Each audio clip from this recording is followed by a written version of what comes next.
Welcome to student dictation. Dictation 5 second बाद शुरू होगा। Ready start. मनुष्य का सहज स्वभाव है कि वह सदैव अपने गुण एवं दूसरों के दोष देखता है, पर यह दोषान्वेषण उचित नहीं है। हमें समझना होगा कि यदि हम किसी की नेत्र ज्वर से लाल आँखों को देखते हैं तो हमारी आँखें भी दुखने लगती हैं और उनसे पानी बहने लगता है। इसीलिए किसी की दुखती आँख न देखने में ही बुद्धिमानी है।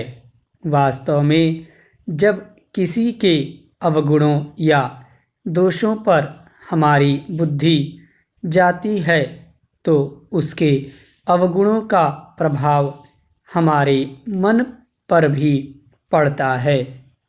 यदि बार बार अवगुणों पर ही हमारी दृष्टि जाएगी तो हमारा मन भी अवगुणमय बन जाएगा। असल में बुद्धिमान वही होता है जो दूसरों के अवगुणों को न देखकर उसके गुणों को देखता है। इस प्रकार गुण की ओर दृष्टि रखने पर गुण ग्रहण करने की हमारी क्षमता बढ़ती है। वस्तुतः मनुष्य की सफलता का रहस्य उसकी निष्कपट गुण स्वीकार्यता ही है। स्वभाव की सहजता, सरलता और तरलता इसके लिए आवश्यक है। एक गंदा नाला जब गंगा में मिलता है तो अपनी तरलता और सरलता के चलते वह गंगा में पूरी तरह एकाकार हो जाता है। उसकी मलिनता विरल होकर गंगा जल में परिवर्तित हो जाती है। वह गंगा के गुणों को पूरी तरह से ग्रहण कर लेता है। वहीं गंगा की धार के बीच बड़ा पत्थर अपने भीतर की कठोरता के चलते ज्यों का त्यों ही बना रहता है। उसके भीतर एक बूंद भी गंगा जल नहीं समाता। उसकी यह कठोरता पावन गंगा जल में विलीन होकर स्वयं गंगा जल होने में सबसे बड़ी बाधा है। यह मनुष्य के संदर्भ में भी सही है।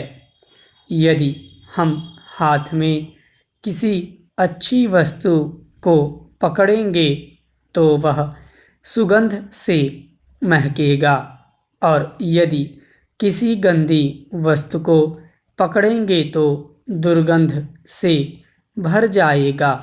वास्तव में दूसरों के दोषों की चर्चा करने से अपना चित्त भी क्षुब्ध होता है।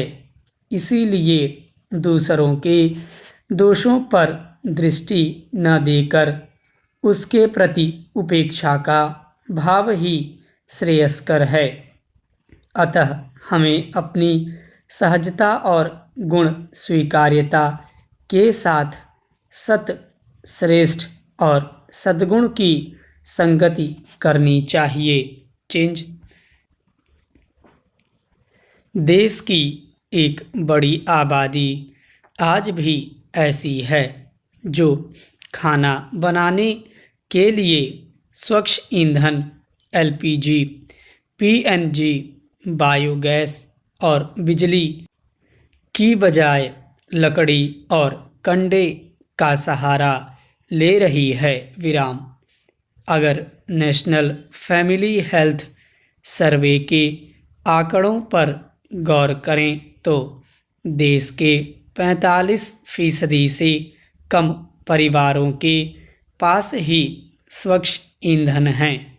बाकी परिवार अब भी पारंपरिक तरीकों से ही ईंधन बनाकर घर का खाना बना रहे हैं। विराम।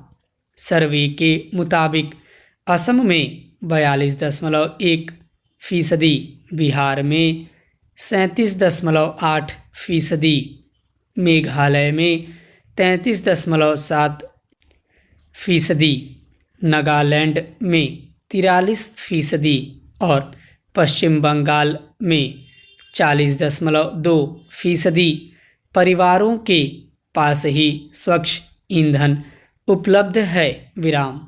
आंध्र प्रदेश, गोवा, मिजोरम और तेलंगाना में स्थिति अपेक्षाकृत बेहतर है। विराम।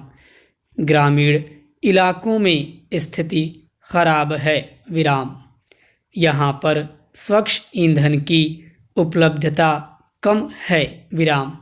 गुजरात जैसे विकसित राज्य में भी मात्र 46.1% ग्रामीण परिवारों को स्वच्छ ईंधन उपलब्ध है। विराम। पश्चिम बंगाल में मात्र 20.5 और बिहार में 30.3% ग्रामीण परिवार स्वच्छ ईंधन का उपयोग कर रहे हैं। विराम। इन आंकड़ों से तस्वीर साफ हो जाती है। Para change. हालांकि उम्मीदों से भरी बात यह भी है कि 2015-16 की रिपोर्ट के मुकाबले इस रिपोर्ट में राज्यों और केंद्र शासित प्रदेशों में स्वच्छ ईंधन का उपयोग बढ़ा है। विराम। हालांकि इसके पीछे सरकार की उज्ज्वला योजना को भी एक महत्वपूर्ण कारक माना जा रहा है। विराम। जिस तरह से गांव-गांव में गैस कनेक्शन पहुंचाने की कोशिश की गई है, उससे हालात में बदलाव दिखाई दे रहा है। विराम। यह ठीक वैसा ही प्रयास है जिस तरह के प्रयास देश में स्वच्छता अभियान के लिए शुरू किए गए थे। विराम। पूरे देश में घरों के भीतर टॉयलेट बनाने के लिए प्रेरित किया गया था। विराम। सरकारी स्तर पर ग्रामीण और शहरी गरीबों को टॉयलेट सब्सिडी देने का प्रयास किया गया था। इससे न केवल सोच बदली बल्कि सरकारी प्रयासों से बड़ी कामयाबी भी दिखाई दी है। विराम। ग्रामीण इलाकों में लोगों को स्वच्छ ईंधन उपलब्ध कराने के लिए ठीक इसी तरह के बड़े कदम उठाने की ज़रूरत है। विराम। रिपोर्ट जिस ग्रामीण भारत की हालत दिखा रही है वह हैरान करने वाली है। पारंपरिक परिवेश में चूल्हा और लकड़ी सामान्य देखी जा सकती है, लेकिन स्वास्थ्य कारणों और दूसरे लिहाज से इसे प्रोत्साहित नहीं किया जा सकता है। विराम। ज़रूरत है कि हम ग्रामीण इलाकों में स्वच्छ ईंधन के बेहतर विकल्प और उपलब्धता सुनिश्चित करें, जिससे ज़्यादा से ज़्यादा परिवार इसकी ओर प्रेरित हों। विराम। यह समाज और देश दोनों के हित में होगा। स्टॉप।